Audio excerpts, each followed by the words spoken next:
Paulinho tocou de cabeça, a bola voltou para ele. Invadiu a grande área, tocou, bate no gol, Danilo. Ficou cara a cara, mandou no gol. Vai entrando no gol. Olha o gol, olha o gol. Gol, gol, gol, gol, gol, gol, gol, gol, gol, gol, gol, gol, gol,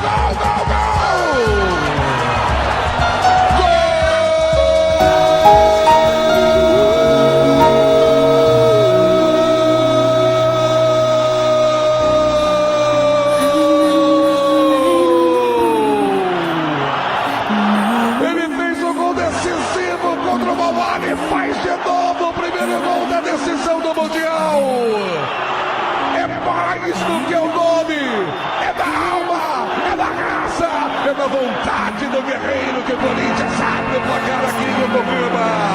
De novo uma sensação única que faz tremer o estádio internacional aqui em Yokohama. Paulinho no toque sensacional pelo meio da tabela, lindo, o time corintiano. Paulinho, Danilo, bateu pro gol e o guerreiro ataca a bola em cima do Ramires. Eu não tô aqui pra ser 24 minutos, vou sentir saudade pra quê?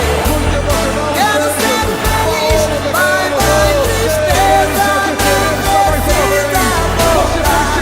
Eu não tô aqui pra ser vou sentir saudade pra quê?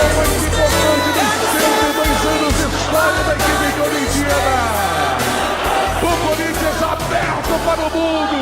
O Corinthians se expõe, escancara sua marca tão forte no Brasil para o mundo inteiro. Paulo Guerreiro marca. Corinthians sensacional, vivo do jogo. Corinthians mais vivo do que nunca. Corinthians 1, Chelsea 0. Apitou árbitro, acabou o jogo.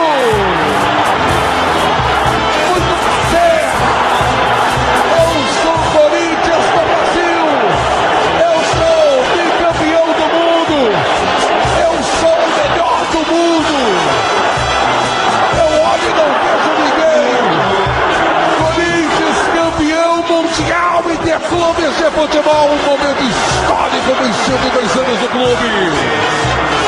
Até parece que o Timão comemora na sua casa. Uma explosão que vem, manifestação que vem de todos os lados aqui no Estádio Internacional em Yokohama. Explode o torcedor corintiano, que momento único, histórico, com todos os méritos, jogando de igual para igual. O Corinthians é campeão do mundo de futebol. Pra cima do Chelsea, campeão da UEFA Champions League. Espetacular a façanha corintiana. Irretocável a conquista corintiana.